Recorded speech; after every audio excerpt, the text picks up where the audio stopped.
అదేనా అందుకని గొర్రెలా బతకండి. చాలా గొప్ప వారికి వారసులం.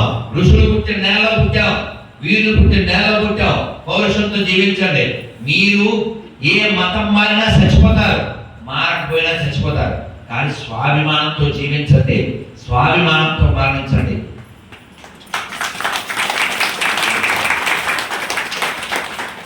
ఆజాద్ చంద్రశేఖర్ 29 ఏళ్ళు అంతే. ఆయన ఒక పార్కులో ఉన్నాడని మన ఎదవలు ఇంటి దొంగలు ఉంటారు కదా, వాళ్ళు చెప్పేశారు, వాళ్ళు చుట్టుముట్టేశారు బ్రిటిషోడు. ఆయన ముందు నుంచి వాళ్ళ చేతుల్లో చావకూడదనేటువంటి తలపుతో ఉన్నాడు. ఆ తుపాకీలో ఉన్న గుళ్ళలో కాల్చగలిగినవి కాల్చి ఒక్క గుండు మాత్రం మిగిలిన చుట్టూ వాళ్ళు ఉన్నారు. అమ్మా, నేను మళ్ళీ ఈ మాతృభూమి రక్షణకై మళ్ళీ పుడతాను తల్లి, ఈ ఒడిలోనే పుడతాను అని ఆఖరి గుండెట్టు ఆయన కాల్చుకుంటూ. భారత్ మాతా కీ జై, భారత్ మాతా కీ జై, భారత్ మాతా కీ జై.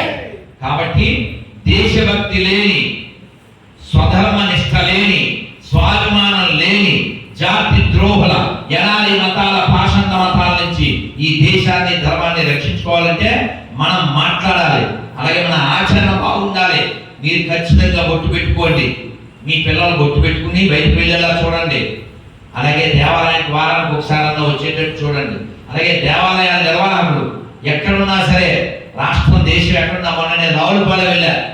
అక్కడ ఏ ఊరు రెడ్డి వెళ్ళింది, పక్కన పల్లెటూరు వెళ్ళా.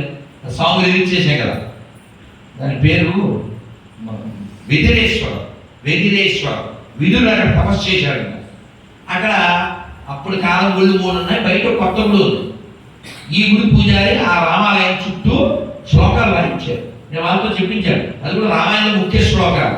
అందుకని దీని ఎవరు, ఈ పేరేమిటి, ప్రభాకర్ గారు.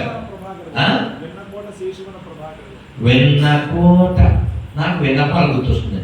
విన్నపాలు వినవలే వింత వింతలు, పండగ పూదో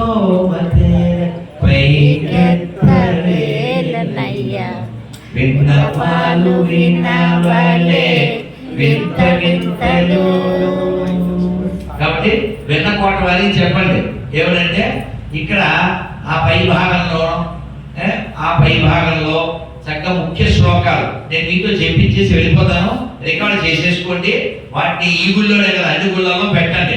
ఇలా చూస్తే ఒక శ్లోకం, ఇలా చూస్తే ఒక శ్లోకం, ఇలా చూస్తే ఓ వాక్యం కనబడాలి. లేకపోతే వచ్చి దండ పెట్టిన అన్నం తినేసి వెళ్ళిపోతారు, చాకబద్దుడు చూపించి వెళ్ళిపోతారు.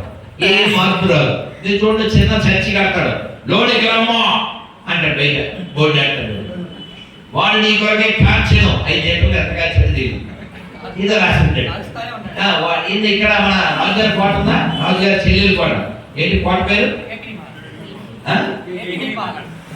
మహల్. ఆ మహల్ దగ్గర ఏదో రాసేసారు ఆ పదులు. మీరు ఆ పక్కన మంచి భౌతిక శ్లోకం అది ఒక స్టాండ్ పెట్టి పెట్టండి. అర్థమైందా? మీ అందరికి తెలుసా?